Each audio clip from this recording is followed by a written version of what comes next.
नमस्कार, मैं हूं दीपाली और हमारे इस खास कार्यक्रम में आप सभी दर्शकों का बहुत बहुत स्वागत है। नवरात्र का आज 8वां दिन है और आज हम बात करेंगे मां महागौरी की आखिरकार पूजा अर्चना कैसे की जाए। लेकिन उससे पहले आपको बता दें कि नवरात्र की अष्टमी तिथि पर मां महागौरी की पूजा का विधि विधान है।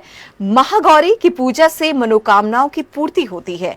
मनचाहे रिश्ते के लिए भी मां महागौरी की उपासना का बड़ा महत्व है। कहते हैं कि मां महागौरी की पूजा से पुराने सभी पापों का नाश हो जाता है। इस पर खास रिपोर्ट देखिए।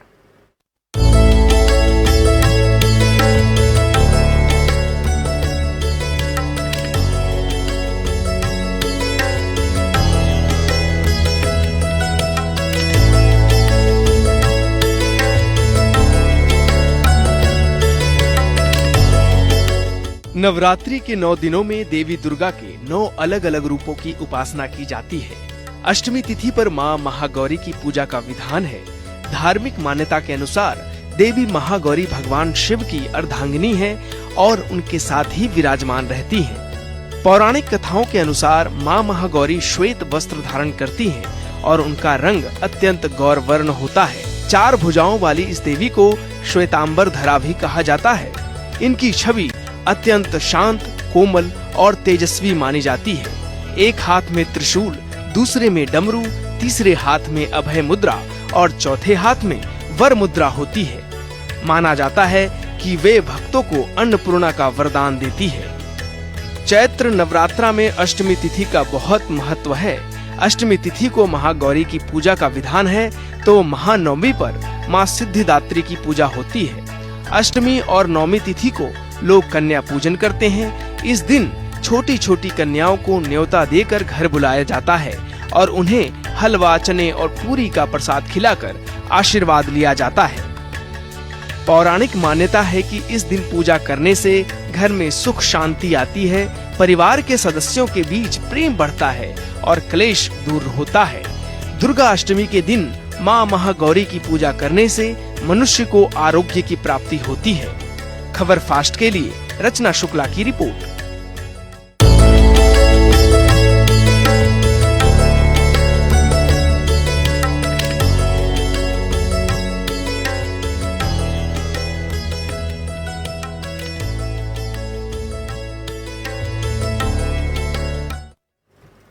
तो आज के दिन बता दें कि मां महागौरी की उपासना आराधना तो जरूर की जाती है, लेकिन साथ ही साथ आज के दिन कन्या पूजन का भी खासा महत्व है।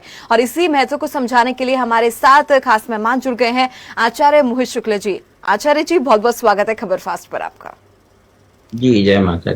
आचार्य जी, आज नवरात्र का 8वां दिन है। मां महागौरी की पूजा अर्चना की जाती है। कन्या भोजन का भी आज विशेष महत्व है, लेकिन उससे पहले इस तिथि का महत्व क्या है वो जरा समझाएं। देखिए, पौराणिक कथाओं के अनुसार जो देवी भागवत महापुराण है, उनके उसमें स्पष्ट वर्णन किया गया है कि मां महागौरी ने भगवान शिव को पति के रूप में पाने के लिए कठोर तपस्या की थी और इस तपस्या के दौरान उन्होंने जल और अन्न का त्याग कर दिया, जिससे उनका शरीर काला पड़ गया और भगवान शिव ने उनकी तपस्या से प्रसन्न होकर उन्हें गंगा जल से पवित्र किया और उनकी जो काल वर्णता थी, जो काला रंग था, तभी से वो दूर कर दिया और तभी से उनका नाम महागौरी प्रसिद्ध हुआ। और इस प्रकार से जब माता तपस्या में लीन थी, इतने हजार साल माता ने भगवान शिव को पाने के लिए कई हजार साल तपस्या करी और तपस्या के दौरान कंदमूल, फल और पत्ते इत्यादि खाए। बाद में उन्होंने केवल वायु पीकर तप करना शुरू कर दिया और तब तपस्या से प्रसन्न होकर भगवान शिव ने दर्शन दिए, उनको स्वीकार किया और तब गंगा में स्नान करने के लिए कहा। और इस प्रकार से माता तपस्या में लीन रहकर बिल्कुल कृष्ण शरीर हो गया था और बिल्कुल काला रंग पड़ गया था और इस कारण से भगवान ने उनको गंगा जल से जब स्नान करने को कहा और जब माता स्नान करके निकली तो उस समय उनका जो वर्ण था वो बिल्कुल पहले तो श्याम वर्ण का दिखा थोड़ा स्नान करने पर तो कौशिकी कहलाई और फिर उज्जवल चंद्र के समान जब प्रकट हुआ और तब वो महागौरी जो वास्तविक स्वरूप भगवान शिव की महान कृपा से और उनका जो वास्तविक पहला स्वरूप था वो भगवान शिव ने उनको लौटा दिया और इस प्रकार से वो महागौरी के नाम से प्रसिद्ध हो गई। तो अब देखिए कि 8वें दिन जो नवरात्रि के महागौरी की पूजा की जाती है और उस दिन मान्यता है कि भक्तों की सभी इच्छाएं पूरी हो जाती हैं। और माता की पूजा करने से जो सुहागिन स्त्रियां हैं वो पूजा करती हैं, अपने पति की दीर्घायु की कामना करती हैं, तो माता उनको अखंड सौभाग्यवती होने का वरदान भी प्रदान करती हैं।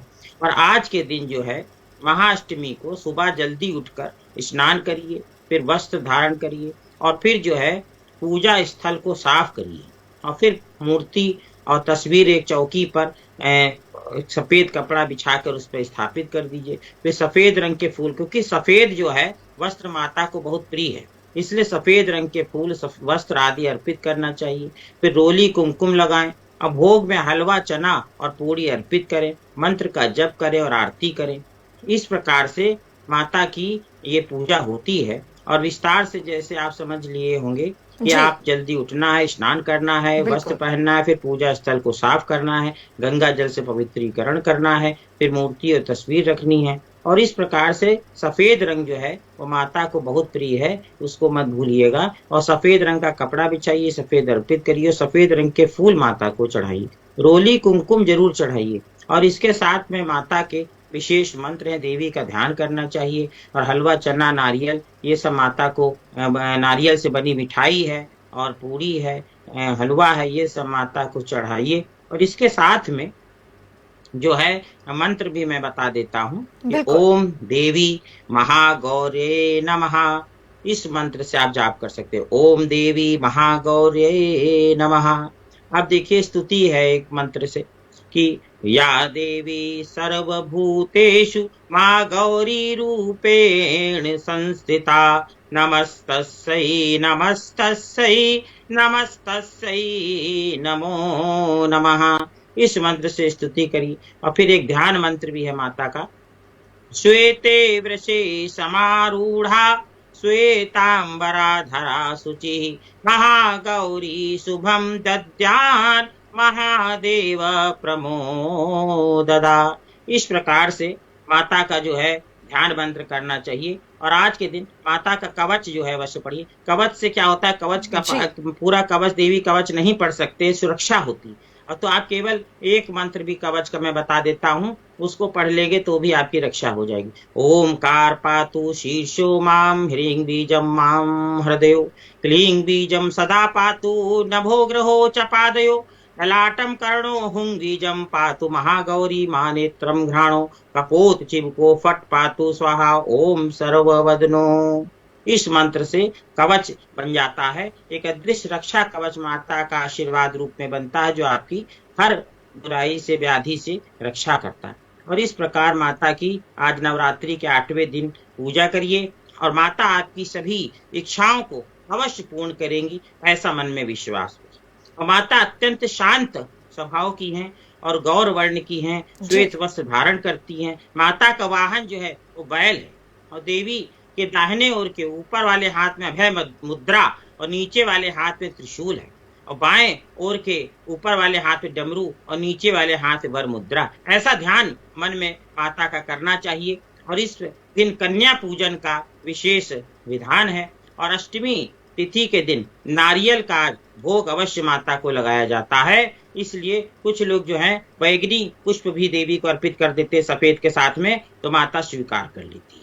और इस प्रकार से आप देखिए कि जो मैंने आपको भोग बताया जिसमें आपने जाना कि नारियल से बनी मिठाई, काले चने, खीर, पूरी, हलवा, फल, मिष्ठान और पुष्प जो हैं सफेद फूल, मोगरे का फूल, रात की रानी, ये सारे जो पुष्प हैं ये सब माता को बहुत प्रिय हैं। और इस प्रकार से माता की आराधना सभी भक्त लोग करें।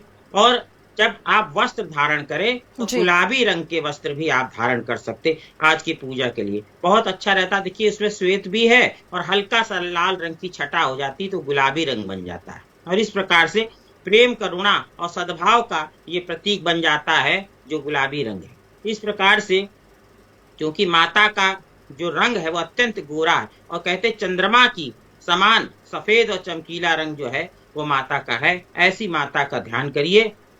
और माता महागौरी को जो है सफेद वस्त्र, गुलाबी रंग के कपड़े स्वयं पहनिए, सफेद वस्त्र माता को चढ़ाइए और इस सफेद रंग के फूल जैसा मैंने बताया, सफेद रंग की मिठाई। और इस प्रकार से माता को कुछ लोग ऐसा, जैसा मैंने बताया कि बैगनी रंग भी कहते हैं माता को प्रिय है, बिल्कुल। तो उसको भी चढ़ा देंगे, या लाल पुष्प भी चढ़ा देंगे। तो उसका कोई निषेध नहीं है कि आप लाल फूल नहीं चढ़ा सकते, क्योंकि वो महागौरी हैं और भगवान शिव का सानिध्य प्राप्त है। तो बहुत से लोग लाल चुंदरी और कन्याओं को भी लाल चुंदरी अर्पित कर देते, माता को भी चढ़ा देते। तो उसका मैं स्पष्ट कर दूं कि निषेध नहीं है, किंतु यदि आप सफेद वस्त्र चढ़ाते हैं तो माता उसको सहर्ष स्वीकार कर लेती। तो इस प्रकार माता ने इतनी कठोर तपस्या भगवान की करी। और जब देखिए शुरू में हमने बताया था कि ब्रह्मचारिणी रूप में बिल्कुल करी थी, श्वेत वस्त्र ब्रह्मचारी का प्रतीक है, तो माता ने अभी वैसे ही वस्त्र पहने, बस इनका शरीर केवल जो है वो गौर हो गया, श्वेत हो गया। और ऐसे भगवान शिव की महान कृपा से माता का दिव्य स्वरूप प्रकट हुआ संसार के समक्ष। अब देखिए इस प्रकार से कितनी कठिन तपस्या माता ने करी कि उनका शरीर काला हुआ, फिर गंगा जल से भगवान शिव की अद्भुत कृपा से महागौरी का रंग श्वेत हुआ। तो ऐसी अमोघ फलदायिनी और इनकी पूजा से भक्तों के तमाम कलमश धुल जाते। कहते जैसे माता का काला रंग श्वेत हो गया, ऐसे भक्तों के तमाम कलमश जो हैं वो दूर हो जाते हैं, पूर्व संचित पाप भी नष्ट होते हैं। और इस प्रकार जो पाप हमारे नष्ट होते वो अनजाने में किए हुए पाप हमारे नष्ट हो। जैसे अनजाने में हमसे किसी को कष्ट हो गया, दुख हो गया, तो वो पाप जो जान के आप पाप करेंगे और रोज करेंगे, रोज सोचे पूजा कर ले माफ हो जाए, वो माफ नहीं होते हैं। तो इसलिए अनजाने में जो आपसे पाप हो गए हैं जन्म जन्मांतरों के, वो नष्ट हो जाते हैं। महागौरी का पूजन अर्चन उपासना आराधना कल्याणकारी होती है। इनकी कृपा से अलौकिक सिद्धियां भी प्राप्त हो जाती हैं, क्योंकि ये महाअष्टमी कहलाता है। आज का दिन बड़ा महत्वपूर्ण दिन है। नवदुर्गा कहते नहीं, मैंने आपसे बताया कि जो पूरा नवरात्र न रख पाए वो पहला आखिरी रख ले। तो आज के दिन जो अष्टमी का लोग व्रत रख लेते, जो पूरा नहीं, तो भी उनकी बड़ी कृपा माता की प्राप्त हो जाती। ऐसी माता का अद्भुत स्वरूप है। और इनकी उपमा जो है, क्योंकि इनका मैंने बताया गौर वर्ण है, तो शंख चंद्र कुंद के फूल से उपमा दी गई है। अब देखिए जैसे शंख श्वेत रंग का होता है, ऐसा माता का अद्भुत स्वरूप है। और एक माता का स्वरूप और है महागौरी का कि 8 साल की जो कन्या उसका स्वरूप, इसीलिए कन्या का पूजन आज के दिन किया जाता है। जैसा आपने प्रारंभ पूछा कि क्यों कन्या का पूजन करते हैं, तो चूंकि माता का एक 8 साल की कन्या का स्वरूप है, इसलिए कन्या का पूजन। और कन्या को रोली अक्षत लगाएं और टीका कराएं, उसको भोजन कराएं और वस्त्र आदि जो आपकी श्रद्धा हो अर्पित करें, दक्षिणा जरूर दें। और फिर कन्या का आशीर्वाद भी प्राप्त करिए। उनका सर आपके हाथ पे जब हो जाएगा तो जानिए माता ने साक्षात आपको आशीर्वाद दे दिया। ऐसी हमारी सनातन संस्कृति है कि हमारे यहाँ कन्याओं का बड़ा सम्मान किया जाता है। और इनके सभी आभूषण भी जो है सफेद रंग के माता के, इसलिए इनको श्वेतांबर धरा भी कहा जाता है। 4 भुजाएं और वृष आरूढ़ होने से वृषारूढ़ा भी इनका नाम हो गया। अब देखिए इस प्रकार से माता के चारों हाथ में त्रिशूल, डमरू और अभय मुद्रा, वर मुद्रा इत्यादि चारों हाथों में उन्होंने धारण किया हुआ। ऐसा दिव्य स्वरूप माता का है। बिल्कुल, आचार्य जी ने आज हमें बताया कि आखिरकार माँ महागौरी का स्वरूप कैसा है और क्या उनका स्वरूप दर्शाता है, महत्व क्या है आज के दिन माँ महागौरी की पूजा अर्चना करने का, और किस तरीके से आप पूजा अर्चना कर सकते हैं उसके बारे में भी आचार्य जी ने आज हमें बताया। आचार्य जी, मेरा अगला सवाल आपसे यहाँ पर यह है, देखिए कन्या पूजन का जिक्र यहाँ पर किया जा रहा है और कितनी उम्र की कन्याओं को पूजा जाता है उसके बारे में भी आपने बताया, लेकिन आपसे जानना चाहेंगे कि जब भोग चढ़ाया जाए कन्या पूजन में, जब कन्याओं को खिलाया जाए, उनके भोजन में क्या कुछ होना चाहिए सामग्री के तौर पे?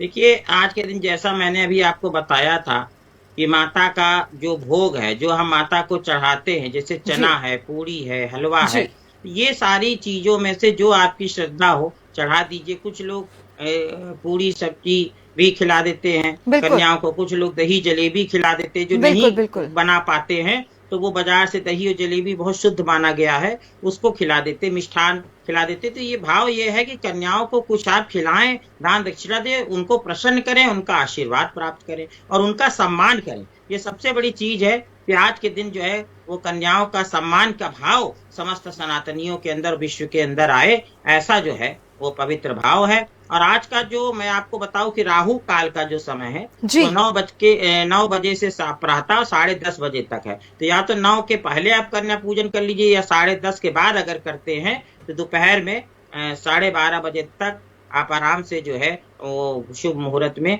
कन्याओं का सम्मान करिए। और आज दिन में 3 साढ़े 4 बजे तक शाम को भी अमृत काल बेला रहेगी। रात्रि में भी 10:30 से 12 अमृत काल है। तो उस समय भी आप साधना आदि जो भी करेंगे वो आपकी नवरात्रि में विशेष फलकारी होगी।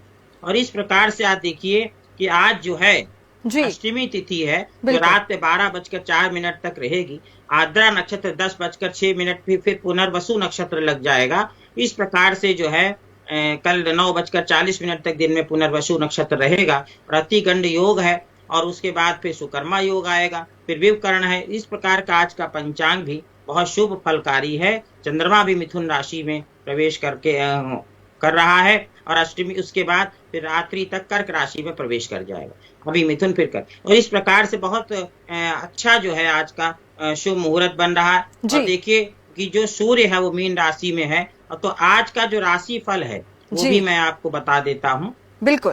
तो देखिए आज का जो राशि फल है वो मेष राशि की आप जो हैं, जो आपका बकाया है उसके जो प्रयास हैं आपके, वो आपके बकाया वसूली के जो प्रयास है वो सफल होंगे। अर्थात जो रुका हुआ धन है वो प्राप्त होगा। व्यावसायिक यात्रा आपकी सफल रहेगी। लाभ के अवसर हाथ आएंगे। विवेक से कार्य करें, लाभ में वृद्धि होगी। फालतू की बातों पर ध्यान नहीं देना है। स्वास्थ्य ठीक रहेगा। आप पहले की अपेक्षा स्वयं को ज्यादा मजबूत और स्वस्थ पाएंगे। पारिवारिक रिश्ता मजबूत होगा। आपकी बातों को लोग ध्यान देंगे। तो बहुत अच्छा फल है आपका। वृष राशि, वृष राशि को थोड़ी मस्तिष्क पीड़ा हो सकती है। आवश्यक वस्तु भी खो सकती है, समय पर नहीं मिलेगी, बाद में मिल जाएगी। पुराना रोग उभर सकता है। दूसरों के झगड़े में आपको नहीं पड़ना है। हल्की हंसी मजाक से भी बचना है। और यदि अभी आपके किसी प्रेम जीवन में आप हैं तो आपको अपने साथी से दूर हैं तो आपका जो है आज आपकी अपने साथी से भेंट हो सकती है। अविवाहिता लोगों के लिए भी विवाह की चर्चा बनेगी। तो इस प्रकार से अगर आप देखिए तो सप्तम भाव से संबंधित जो रिजल्ट हैं प्रेमी के या पति आदि के, उससे शुभ फल मिल रहा है। अब मिथुन राशि, कोई भी महत्वपूर्ण निर्णय सोच समझ कर करें। किसी अनहोनी की आशंका हो सकती है। शारीरिक कष्ट संभव है। लेन देन में लापरवाही न करें। व्यवसायिक यात्रा आपकी सफल रहेगी। रोजगार प्राप्ति के प्रयास सफल होंगे। यदि आप उच्च शिक्षा प्राप्त करने के लिए किसी परीक्षा की तैयारी कर रहे हैं तो जल्द ही आपको खुशखबरी मिलने वाली है। कर्क राशि, कर्क राशि वालों के लिए किसी भी तरह के विवाद में पड़ने से बचना है। जल्दबाजी से हानि होगी। राज भय रहेगा।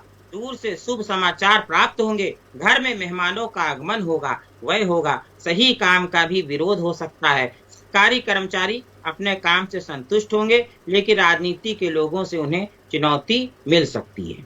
अब देखिए इसके उपरांत हम लोग थोड़ा सिंह राशि के बारे में जान लें कि सिंह राशि जो है उनका पुराना रोग परेशानी का कारण कोई बन सकता है। अब जल्दबाजी ना करें। आवश्यक वस्तुएं गुम हो सकती हैं। चिंता तथा तनाव रहेंगे। प्रेम प्रसंग में अनुकूलता रहेगी। भेंट व उपहार देना पड़ सकता है। प्रयास सफल रहेंगे। उच्च शिक्षा ग्रहण कर रहे छात्रों को घर में अपने भाई बहन से मार्गदर्शन मिलेगा तथा वे उनके भविष्य के निर्माण में सहयोग देंगे। कन्या राशि, कन्या राशि शत्रुओं का पराभव होगा। व्यवसाय ठीक चलेगा। आय में निश्चितता रहेगी। सुखद समाचार भी मिल सकता है। व्यर्थ की भागदौड़ रहेगी। काम पर ध्यान नहीं दे पाएंगे। नवविवाहित लोगों को अपने साथी से कोई उपहार मिल सकता है जिससे दोनों के बीच संबंधों में मजबूती आएगी। तुला राशि, तुला राशि को शारीरिक कष्ट संभव है। लेन देन में जल्दबाजी ना करें। किसी आनंदोत्सव में भाग लेने का अवसर प्राप्त होगा। यात्रा मनोरंजक रहेगी। स्वादिष्ट भोजन, राजनीति के क्षेत्र में रुचि रखने वाले लोग अपने लिए नए आयाम स्थापित करेंगे तथा उनकी किसी महत्वपूर्ण व्यक्ति से बातचीत हो सकती है। नौकरी कर रहे लोगों को अपने क्षेत्र में सफलता मिलेगी। उनका सम्मान बढ़ेगा। वृश्चिक राशि, वृश्चिक राशि वालों को व्यापारिक दृष्टि से कल जो आज का दिन है आपके लिए शुभ है और कई क्षेत्रों से धन की प्राप्ति होगी, लेकिन मन संतुष्ट आपका नहीं रहेगा। आपकी किसी से दुश्मनी भी हो सकती है जिससे छवि का नकारात्मक बनने की संभावना है। बाजार में किसी को कटु वचन कहने से बचें और अपना स्वभाव मित्रता पूर्ण रखें, ये आपको परामर्श दिया जा रहा है। धनु राशि, धनु राशि का शारीरिक कष्ट संभव है। लेन देन में जल्दबाजी ना करें। किसी आनंद उत्सव में भाग लेने का अवसर प्राप्त होगा। यात्रा मनोरंजक रहेगी। स्वादिष्ट भोजन का आनंद मिलेगा। विद्यार्थी वर्ग सफलता हासिल करेगा। शारीरिक कष्ट संभव है, लेन देन में जल्दबाजी ना करें। विद्यार्थी वर्ग सफलता बिल्कुल हासिल करने वाला है। पहले की तुलना में आपका व्यवहार थोड़ा सा चिड़चिड़ा रहने की संभावना है। मकर राशि, रिलेशन में रह रहे लोग अपने साथी से किसी बात को लेकर निराश रह सकते हैं। उनका अपने पार्टनर से किसी बात को लेकर झगड़ा होने की संभावना है। इस समय आपको अपने अहंकार को नियंत्रण में करने की आवश्यकता है। शत्रुओं से भय रहेगा, विवाद से क्लेश होगा। वाहन व मशीनरी के प्रयोग में सावधानी रखें। कीमती वस्तुएं संभाल कर रखें। कुंभ राशि, 2 राशियां बची हैं जिनको हम लोग और जान लेते हैं। कुंभ राशि और उसके बाद मीन राशि। कुंभ राशि, शारीरिक रूप से आपको कोई समस्या नहीं होगी, लेकिन मानसिक रूप से आप चिंता में रहेंगे तथा कोई ना कोई बात परेशान करती रहेगी। मन को नियंत्रण रखने व किसी प्रकार की दुर्भावना से बचने के लिए प्रतिदिन योग को अपने जीवन में स्थान दीजिए। धर्म कर्म में रुचि रहेगी। कोर्ट व कचहरी के कार्य मनोकूल रहेंगे। लाभ के अवसर हाथ आएंगे। मीन राशि जो 12वीं और अंतिम राशि है, कोई बड़ी समस्या बनी रहेगी। चिंता तथा तनाव रहेंगे। नई योजना बनेगी। कार्य प्रणाली में सुधार होगा। सामाजिक कार्य करने के प्रति रुझान रहेगा। मान सम्मान मिलेगा। रुके कार्यों में गति आएगी। निवेश शुभ रहेगा। आज का दिन आपका ज्यादातर ध्यान अपने परिवार में रहेगा, जिससे आपसी भाईचारे में वृद्धि होगी। घर के सभी सदस्यों के साथ मेलजोल बढ़ेगा, जिससे सभी के मन में आपके प्रति स्नेह और ज्यादा बढ़ जाएगा। इस प्रकार 12 राशियों का फल मैंने अभी आपको बताया। तो आचार्य जी ने आज में बताया कि आखिरकार हर राशि के जातकों का दिन आज के दिन कैसा रहने वाला है। अगर किसी राशि के जातक के साथ कोई समस्या हो सकती है तो उसका महा उपाय भी आज आचार्य जी ने हमें बताया है। आचार्य जी बहुत बहुत धन्यवाद, आप हमारे साथ जुड़े और कीमती वक्त आपने हमें दिया और बहुत सारी बातें भी आज बताई कि आखिरकार कैसे महागौरी को प्रसन्न किया जा सकता है, किस तरीके से कन्या पूजन आप कर सकते हैं और भोग में सामग्री क्या कुछ होनी चाहिए, उसकी पूरी जानकारी यहाँ पर आज इस खास कार्यक्रम में आचार्य जी ने हमें दी है। चलिए फिलहाल के लिए मेरे साथ इस खास कार्यक्रम में बस इतना ही। दिखते रहिए खबर फास्ट। दीजिए मुझे इजाजत। नमस्कार।